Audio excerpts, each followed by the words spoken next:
ബാക്കിയുള്ള ഭാഗം പ്രിൻ്റുള്ള ഭാഗം നമ്മുടെ ഫ്രോക്കിൻ്റെ താഴെ ഭാഗത്തേക്കും പിന്നെ പ്ലെയിന് യോക്ക് ഭാഗത്തേക്ക് എടുക്കാമെന്ന് ഞാൻ വിചാരിച്ചിട്ടുണ്ട്. അപ്പോൾ നമുക്ക് നോക്കിയാൽ ഇപ്പോൾ 14 ഇഞ്ച് ലെങ്ത്ത് വരുന്ന നീളം വരുന്ന രീതിയിലായിട്ട് ഇത് എടുത്തിട്ടുള്ളത്. പിന്നെ ഇതിൻ്റെ വീതി പറഞ്ഞത് 23 ആണ്. അങ്ങനെ 4 പീസ് വരുന്നുണ്ട്. അപ്പോൾ ഇത് നമുക്കത് താഴ്ഭാഗത്തേക്കായിട്ട് മാറ്റിയേക്കാം. പ്രത്യേകിച്ച് കട്ട് ചെയ്യാനോ വെട്ടാനൊന്നുമില്ല. നമ്മുടെ നീളത്തിനനുസരിച്ചിട്ട് കറക്റ്റായിട്ടുണ്ട്.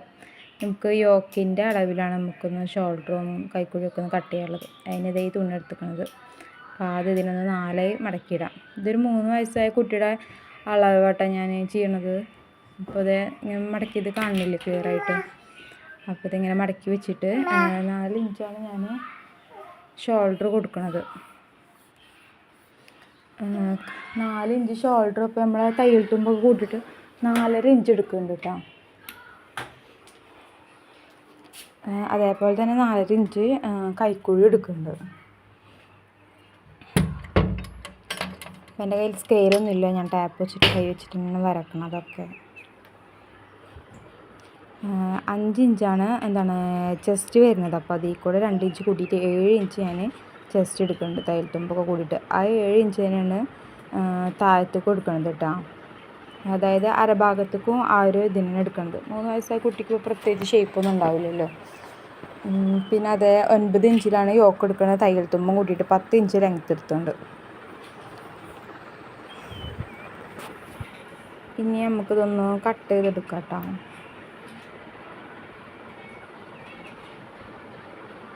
അതിന് മുന്നേ കൈക്കുഴി ഒന്ന് ഷേപ്പ് ചെയ്യാം. ഇതേപോലത്തെ കറിവുണ്ടെങ്കിൽ നല്ല ഉപകാരം കൈക്കുഴിയൊക്കെ ഷേപ്പ് ചെയ്യാൻ നമുക്ക്.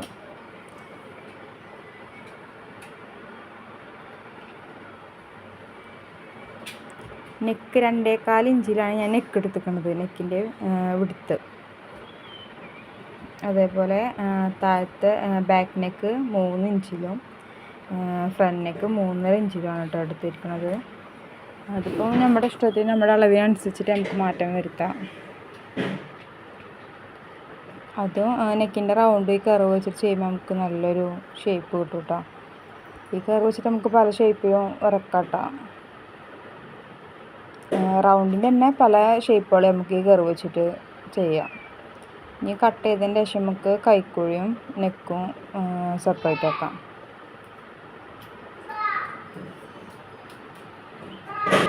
അപ്പോൾ ഇതേ നമ്മൾ കൈക്കുഴി വെട്ടിയെടുത്തിട്ടുണ്ട്. ഇനി ബാക്ക് നെക്കും വെട്ടണതിന് മുന്നേ നമുക്ക് ഫ്രണ്ട് നെക്കും ഇതിൻ്റെ ഒപ്പം തന്നെ ഒന്ന് മാർക്ക് ചെയ്തിടാം കേട്ടോ.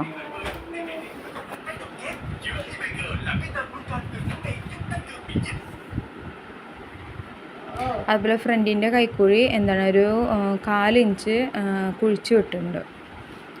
ഫ്രോക്കിനൊക്കെ അങ്ങനെ വെട്ടുമ്പോൾ ഒരു വൃത്തി ഉണ്ടാവും. നമ്മൾ ഫ്രണ്ട് ഭാഗം ഒന്ന് ഷേപ്പ് ചെയ്തിട്ട് ഷോൾഡറിൻ്റെ ഭാഗം ഒന്ന് കൈക്കുഴിയുടെ ഭാഗം ഒന്ന് ഫിറ്റായിട്ട് കിടക്കാണ്ടിട്ടാണ് അങ്ങനെ ചെയ്യണത്.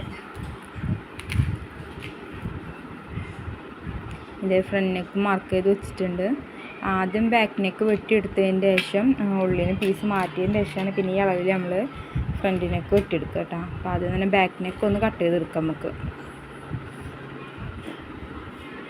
ഇനി ഉള്ളിലത്തെ പീസൊന്ന് ഇങ്ങോട്ട് പുറത്തേക്ക് വലിച്ചെടുക്കുക. എന്നിട്ട് അത് സെപ്പറേറ്റ് ചെയ്തിട്ട് ഫ്രണ്ട് മാത്രം മടക്കി വെച്ചിട്ട് നമ്മൾ രണ്ടാമത് വരച്ച അളവിലൂടെ ഫ്രണ്ട് നെക്കിൻ്റെയും കൈക്കുഴിയുടെയും ഒന്ന് കട്ട് ചെയ്തെടുക്കുക.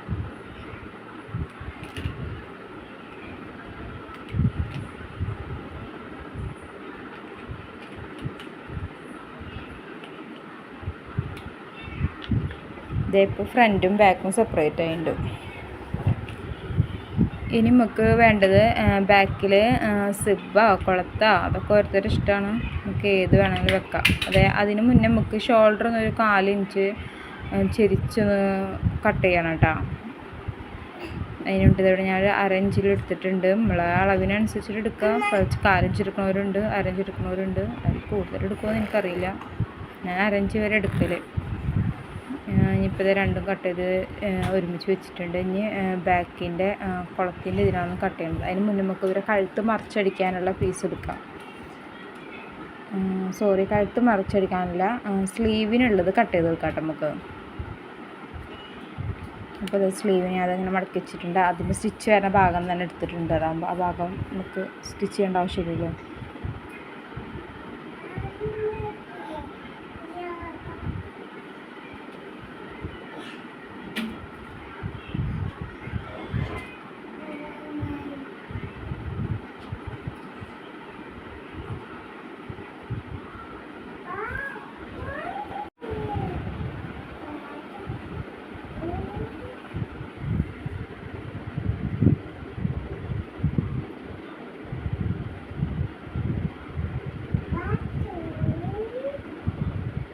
അപ്പോൾ സ്ലീവ് ഞാൻ 3 ഇഞ്ചിലായിട്ട് സ്ലീവിൻ്റെ ലെങ്ത്ത് എടുക്കണത്.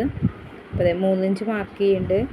അത് നീളം മാർക്ക് ചെയ്തിട്ടുള്ളത് പോലെ 4 ഇഞ്ച് ഞാൻ വീതി എടുത്തിട്ടുണ്ട്. നമ്മുടെ കഴുക്കുഴി 4 ഇഞ്ചിലല്ലേ നമ്മൾ റിഗാർഡ് എടുത്തിട്ടുള്ളത്. അപ്പോൾ ഇതുപോലെ ബോക്സ് ആക്കി വരച്ചിട്ട് അടിക്ക് 2 ഇഞ്ച് മാർക്ക് ചെയ്തിട്ട് മുകളിലത്ത് 3 ഇഞ്ച് ഇതിമൊന്ന് ഷേപ്പ് ചെയ്തിട്ടൊന്ന് വരക്കുന്നുണ്ട്. നമ്മുടെ കൈക്കുഴിയുടെ ഷേപ്പിൽ വരക്കുന്നുണ്ട്. നമുക്ക് ആ ഒരു ഷേപ്പിലാണ്ട് കട്ട് ചെയ്തെടുക്കാം കേട്ടോ. അപ്പോൾ നമ്മൾ സ്ലീവ് ഇവിടെ റെഡി ആയിട്ടുണ്ട്. പലരും പല രീതിയിലാണ് ഇവിടെ കട്ട് ചെയ്യുന്നുണ്ടാവുക. ഞാൻ കട്ട് ചെയ്യുന്ന ഒരു രീതിയാണ് ഞാനിവിടെ നിങ്ങൾക്ക് കാണിച്ചു തരുന്നത്. ഇതേപ്പോൾ നമ്മൾ കുഞ്ഞ് സ്ലീവ് ഇവിടെ ശരിയായിട്ടുണ്ട് കേട്ടോ. അതിൻ്റെ സെൻറ്റർ ഒന്ന് കട്ട് ചെയ്യാൻ നമുക്ക് കൈക്കുഴി ഫിറ്റ് ചെയ്യുന്ന സമയത്ത് എളുപ്പമായിരിക്കും. സ്റ്റിച്ച് ചെയ്യുന്ന സമയത്ത് കട്ട് ചെയ്താലും കുഴപ്പമില്ല. ഇനി നമുക്ക് നെക്ക് മറിച്ചടിക്കാനുള്ള ഒരു ഭാഗം കട്ട് ചെയ്തെടുക്കാം. ഇത് നമ്മൾ ഇങ്ങനെ കട്ട് ചെയ്തെടുക്കുമ്പോൾ നമുക്ക് നെക്ക് അടിക്കാൻ ഒന്നുകൂടി എളുപ്പമാവും. സ്റ്റിച്ചിങ് അധികം അറിയാത്തവർക്ക് എളുപ്പമായിരിക്കും. നന്നായി അറിയുന്നവർക്ക് ഇപ്പോൾ ഇതിൻ്റെ ആവശ്യമില്ല. നമുക്ക് എന്താണ് സെപ്പറേറ്റ് തന്നെ കഴുത്ത് തുണി ചെരിച്ച് വെച്ച് വെട്ടിയിട്ട് അത് വെച്ചിട്ട് സ്റ്റിച്ച് ചെയ്തെടുക്കാവുന്നുള്ളൂ. ഇത് ഇങ്ങനെ ആകുമ്പോൾ നമുക്ക് ഒരു ഇതുള്ളവർക്കൊക്കെ അടിക്കാൻ ഭയങ്കര എളുപ്പമാവും. ഇത് ഇങ്ങനെ ഒരു പീസ് വെച്ചിട്ട് അതിൻ്റെ മുകളിൽ നമ്മൾ കഴുത്ത് മറിച്ചടിച്ചിട്ട് എടുക്കുക ചെയ്യാം. ഞാനിങ്ങനെയാണ് കൂടുതലും ചെയ്യൽ. നമുക്ക് എളുപ്പം അതാണ്.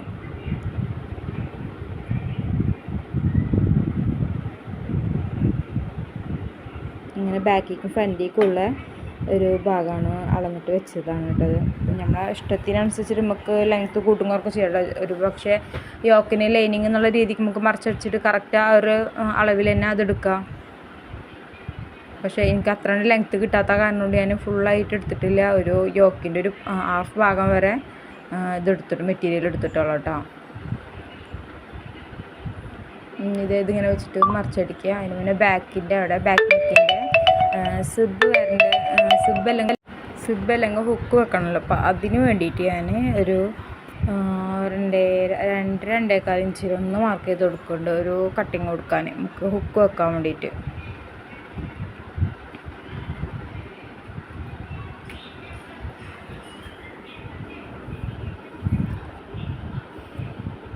ഇനി നമുക്ക് ഇതൊക്കെ ഒന്ന് സ്റ്റിച്ച് ചെയ്തിട്ട് എടുക്കാം കേട്ടോ.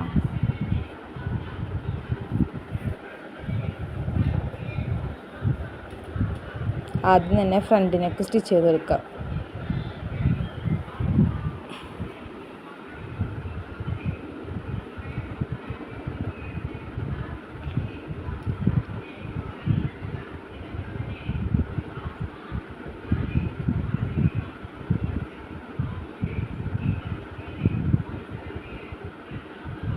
ഇങ്ങനെ വളർത്തി സ്റ്റിച്ച് ചെയ്യുമ്പോൾ നന്നായി ശ്രദ്ധിക്കണം, നല്ലതായിരിക്കും.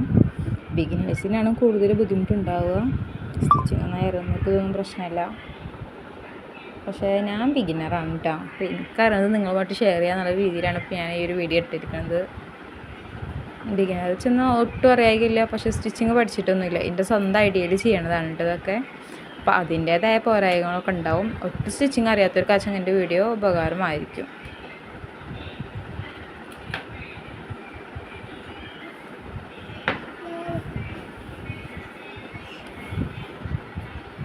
ഇതേപ്പോൾ നമ്മൾ കഴുത്ത് നല്ല വൃത്തിയിൽ റൗണ്ട് ചെയ്ത് വന്നിട്ടുണ്ട്. അതിൻ്റെ മുകളിൽ കൂടെ നമുക്ക് സ്റ്റിച്ച് കൊടുക്കാം കേട്ടോ. അതൊന്ന് പതിഞ്ഞ് കെടുക്കാൻ വേണ്ടിയിട്ട് ഫ്രണ്ട് നെക്കിന് മാത്രമേ കൊടുക്കേണ്ടതുള്ളൂ. നമുക്ക് ആവശ്യമുണ്ടെങ്കിൽ ബാക്ക് നെക്കിനും കൊടുക്കാം. ഒരു നല്ലൊരു ഫിനിഷിങ് കിട്ടും.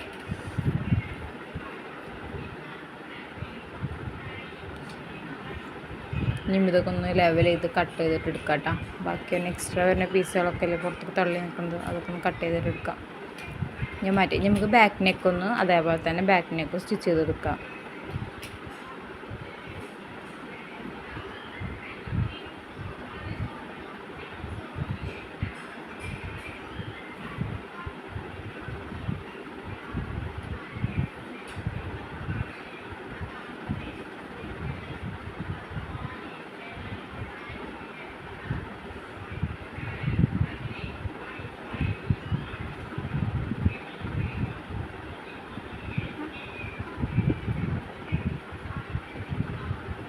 അപ്പോൾ ബാക്ക് നെക്കും സ്റ്റിച്ച് ചെയ്ത് കഴിഞ്ഞിട്ടുണ്ട്. ഇനി അതൊക്കെ ഒന്ന് കട്ട് ചെയ്തിട്ട് ഒന്ന് ലെവൽ ചെയ്തെടുക്കാം കേട്ടോ.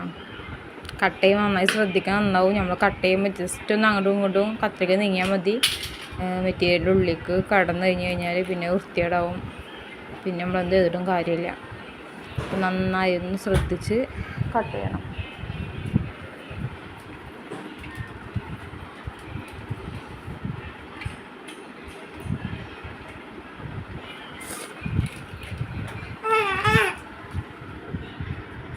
ഇതൊന്ന് മറിച്ചിട്ട് കൊടുക്കാം കേട്ടോ.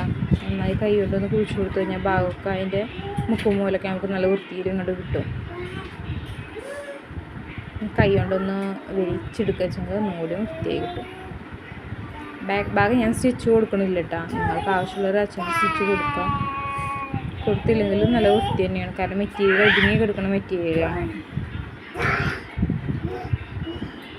ഇനിയിപ്പോൾ ഇതിൻ്റെ ഷോൾഡർ ഒന്ന് കൂട്ടിക്കൊടുക്കാം. അതിന് വേണ്ടിയിട്ട് ഷോൾഡർ കാണാത്ത രീതിയിൽ ഉൾഭാഗം ഷോൾഡർ കൂട്ടി ഭാഗം കാണാത്ത രീതിയിൽ നമ്മൾ ചെയ്യണം കേട്ടോ. അതായത് നല്ലപോലെ ഒരുമിച്ച് വെച്ചതിന് ശേഷം ബാക്ക് ഭാഗത്തുള്ള ലൈനിങ് ഫ്രണ്ടിലേക്ക് മറിച്ചെടുക്കുന്നുണ്ട്. എന്നിട്ട് അവിടെ ഒരു ഡബിൾ സ്റ്റിച്ച് കൊടുക്കും. അതേപോലെ തന്നെ അപ്പുറത്തും അങ്ങനെ തന്നെ ചെയ്യുക. എളുപ്പമാണ് കേട്ടോ. ഷോൾഡറിന് വൃത്തി കിട്ടും. അത് കുഞ്ഞുമക്കൾക്ക് കടിക്കുമ്പോൾ ഇപ്പോൾ ഒത്തിരി ഗിൽറ്റുള്ളതാ ഷെല്ലുള്ള ടൈപ്പൊക്കെ വെച്ചെങ്കിൽ അവർക്ക് കുത്താണ്ടിരിക്കാൻ നല്ല ഹെൽപ്പാവും അത്. കാരണം എത്ര ഗിൽറ്റും ഷെല്ല് കുത്താത്തതാണെങ്കിലും അതിൻ്റെ ഒരു ഭാഗം പുറത്തേക്ക് തള്ളി നിൽക്കണമെന്ന് വെച്ചെങ്കിൽ അത് മേത്ത് കുത്തും. അപ്പോൾ അതിനൊക്കെ നല്ലത് ഇങ്ങനെ ഉള്ളിലേക്ക് കവർ ചെയ്ത് അടിക്കുന്നത്. അങ്ങനത്തെ ഡ്രസ്സൊക്കെ അടിക്കുമ്പോൾ നമ്മൾ കൂടുതലും ഫുൾ കവർ ചെയ്തിട്ടാവും അടിക്കുന്നുണ്ടാവുക. പക്ഷെ ഇത് എങ്ങനെ ഒരു സ്റ്റിച്ച് കൊടുക്കുമ്പോൾ ഇത് വൃത്തിയാണ്. കണ്ട നമുക്ക് ആ ഒരു ഷോൾഡറിൻ്റെ അവിടുത്തെ സ്റ്റിച്ച് കാണില്ല. രണ്ട് സൈഡിലും സെയിം ആയിരിക്കും കാണാം. ഇനി എക്സ്ട്രാ വരുന്ന പീസൊക്കെ ഒന്ന് കട്ട് ചെയ്ത് കളയുന്നുണ്ട് കേട്ടോ.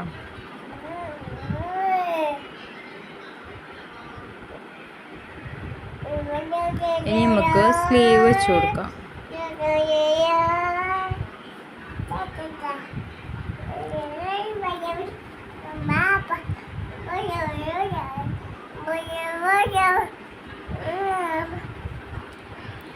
ഞാനിവിടെ സ്ലീവ് വെക്കുന്നത് സ്ലീവിൻ്റെ സെൻറ്റർ മുതൽ സ്ലീവിൻ്റെ ഷോൾഡറിൻ്റെയും സെൻറ്ററില്ലേ അവിടുന്ന് മുതൽ സ്റ്റാർട്ട് ചെയ്യണത്. അവിടുന്ന് ആദ്യം ഒരു ഭാഗം ഫിനിഷ് ചെയ്യും, പിന്നെ തിരിച്ച് വന്നിട്ട് അപ്പുറത്തെ ഭാഗം ഫിനിഷ് ചെയ്യും. അങ്ങനെ ചെയ്യാം കേട്ടോ. എനിക്ക് എളുപ്പം തോന്നിയിട്ടുള്ള ഇതാണ്. കാരണം ഞാൻ എങ്ങനെ മറ്റൊരു സ്റ്റിച്ച് ചെയ്യാന്ന് വെച്ചാൽ ഏതൊരു ഭാഗം എനിക്ക് കൂടുതലോ കുറവോ വരും. അപ്പോൾ ഞാൻ എളുപ്പത്തിന് ചെയ്യണതാണ് ഈ ഒരു ഐഡിയ. നിങ്ങളിങ്ങനെ ചെയ്യുന്നവരാണെന്നുണ്ടെങ്കിൽ ഒന്ന് കമൻറ്റ് ചെയ്യട്ടോ.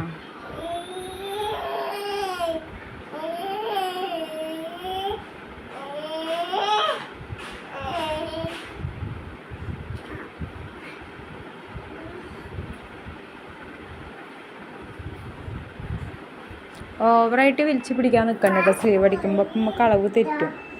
ഇതെനിക്കിപ്പോൾ വീഡിയോയിൽ കറക്റ്റായിട്ട് കൈ ലെവലിൽ ഇത് കിട്ടാത്ത അറിയാൻ അങ്ങനെ വലിക്കണം എനിക്ക് തോന്നുന്നത് കേട്ടോ. അപ്പോൾ ഇത് 2 സ്ലീവും വെച്ചിട്ടുണ്ട്. അപ്പോൾ നമ്മൾ ഒരു 3/4 ഭാഗം നമ്മളിതിൻ്റെ പണി കഴിഞ്ഞു എന്ന് തന്നെ പറയാം.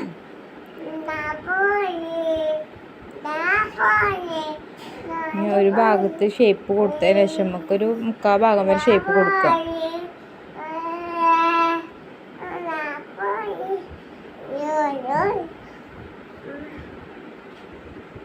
ഇനി നമുക്ക് അടിക്കുള്ള ഭാഗം നമ്മുടെ സ്കേർട്ടിൻ്റെ ഭാഗം സ്റ്റിച്ച് ചെയ്ത് പിടിപ്പിക്കാം. അപ്പോൾ പിന്നെ 4ൻ്റെ പ്ലീറ്റൊക്കെ ഇല്ലേ, അങ്ങനത്തെ ഒരു പ്ലീറ്റാണ് ഞാൻ ഇതിന് യൂസ് ചെയ്തിരിക്കുന്നത്. എന്താ പറയാതെ എനിക്ക് പേരറിഞ്ഞൂടാ, അതാണ് പറഞ്ഞത്. ആ ഒരു പ്ലീറ്റ് ഇങ്ങനെ സ്റ്റിഫായിട്ട് നിൽക്കണ ആ മോഡൽ മെറ്റീരിയലിനൊക്കെ അങ്ങനത്തെ പ്ലീറ്റ് കൊടുത്തു കഴിഞ്ഞാൽ പ്രത്യേക ഭംഗിയുണ്ടാവും കേട്ടോ. എൻ്റെ ഒരു സ്വന്തം അഭിപ്രായമാണ് ഞാൻ പറഞ്ഞത്. പലർക്കും പല രീതിയിലാവും. ഇത് 2 സൈഡിലും നമ്മൾ ഫസ്റ്റ് സൈഡിൽ അങ്ങനെ ചെയ്ത് കൊടുക്കുന്നുണ്ട്. അങ്ങനെ 2 സൈഡിലും സെപ്പറേറ്റ് ആയിട്ട് കൊടുക്കുകയാണ് കേട്ടോ.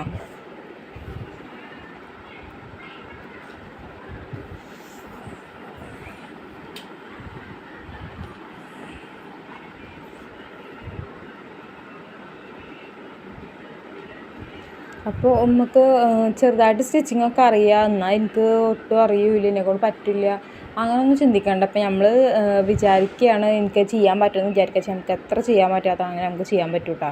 പക്ഷെ മടി ഉണ്ടാവാൻ പാടില്ല. നമുക്ക് ചെയ്യാനുള്ളൊരു ആഗ്രഹം മാത്രം പോയിട്ട് കാര്യമില്ല, അതിന് നമ്മൾ പ്രയത്നിക്കണം. എന്നെക്കൊണ്ട് പറ്റുമെന്ന് വിചാരിച്ചിട്ട് നമുക്ക് അതിന് ഇറങ്ങി തിരിച്ചാൽ നമുക്ക് ആ കാര്യം ചെയ്യാൻ പറ്റുള്ളൂ. നമുക്കിങ്ങനെ ചെയ്താൽ കൊള്ളാമെന്ന് വിചാരിച്ച് ചെയ്തിട്ട് കാര്യമില്ല. ചെയ്യാം എന്നുള്ളൊരു ഉറപ്പോട് കൂടി ആയിട്ട് ഇറങ്ങി തിരിക്കണം. ഇതിപ്പോൾ ഉദാഹരണം ഈ ഒരു മെറ്റീരിയൽ ഇതെന്താ നിങ്ങൾ ആരും കമൻറ്റ് ചെയ്യുക, എന്താണെന്ന് നിങ്ങൾക്ക് മനസ്സിലായി കാണുമെന്ന് വിചാരിക്കുന്നു ഞാൻ. അപ്പോൾ ലാസ്റ്റ് ഞാൻ ഇതിലൊരു ഇത് ചെയ്യേണ്ട കേട്ടോ, ഇതിട്ടിട്ട് ഈ ഒരു ഫ്രോക്ക് ഇട്ടിട്ട് ഞാൻ ഇതിൻ്റെ വീഡിയോ ചെയ്യുന്നുണ്ട്. അപ്പോൾ നിങ്ങൾക്ക് മനസ്സിലാവാത്തവർക്കാണ് മനസ്സിലാവും ഇതെന്ത് മെറ്റീരിയലാണെന്നുള്ളത്. ഈ ഒരു മെറ്റീരിയലിൻ്റെ കയ്യിൽ ഇരുന്നിട്ട് ഇപ്പോൾ 2-3 മാസമായിട്ടാണ്. ഇപ്പോഴാണ് ഞാൻ ഈ ഐഡിയ അന്നേ ഉണ്ടായിരുന്നു, പക്ഷേ മടി കാരണം കൊണ്ട് ഇങ്ങനെ വെച്ചിരിക്കണം. അപ്പോൾ എനിക്ക് തോന്നി ഇത് ചെയ്താലോ എന്ന്. അപ്പോൾ അങ്ങനെ രണ്ടും കൽപ്പിച്ച് അതിലേക്ക് ഇറങ്ങി തിരിച്ചതാണ്. അപ്പോൾ നമുക്ക് മടിയില്ലെങ്കിൽ നമുക്ക് എന്തും ചെയ്യാൻ പറ്റുള്ളൂ. അപ്പോൾ നമ്മളൊരു ഭാഗം കഴിഞ്ഞിട്ട് അപ്പോൾ എക്സ്ട്രാ വന്ന് പീസൊന്ന് കട്ട് ചെയ്യുന്നുണ്ട്. കാരണം നമ്മൾ കറക്റ്റ് അളവ് വെച്ചാൽ ഒരു പിന്നെ ഇത്ര ഞൊറി വന്നത്ര അളവുണ്ടെന്ന് കറക്റ്റ് ലെവലൊന്നും എല്ലാം എടുത്തിട്ടുണ്ട്. ഏകദേശം ഒരു തുണി എടുത്തു, നമ്മുടെ അളവ് കറക്റ്റാക്കി വെച്ചു. അതേപോലെ ഒരു ഭാഗം നമ്മളെ കഴിഞ്ഞിട്ടുണ്ട്. അതേപോലെ തന്നെ മറ്റൊരു ഭാഗവും കൊടുക്കാൻ നോക്കും. അതേ 2 ഭാഗവും ഞാൻ സ്റ്റിച്ച് ചെയ്ത് എടുത്തിട്ടുണ്ട് കേട്ടോ. നമുക്കിതിൻ്റെ ഷേപ്പ് ഒന്ന് കൊടുക്കാം.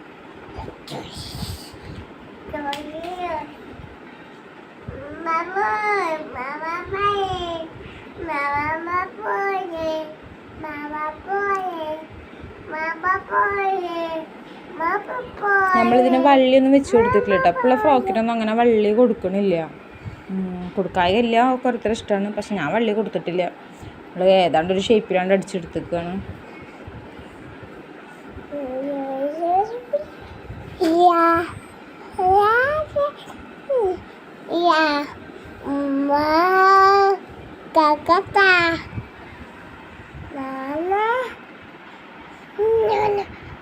അപ്പോൾ ഇത് ഓൾമോസ്റ്റ് നമ്മളെ ഫ്രോക്ക് ഫിനിഷ് ആയിട്ടുണ്ട്. അതുപോലെ ഫൈനൽ ലുക്ക് ഒന്ന് കണ്ടാലോ, നല്ല ഭംഗിയുണ്ട് സ്റ്റിച്ച് ചെയ്തിട്ട് കാണാൻ.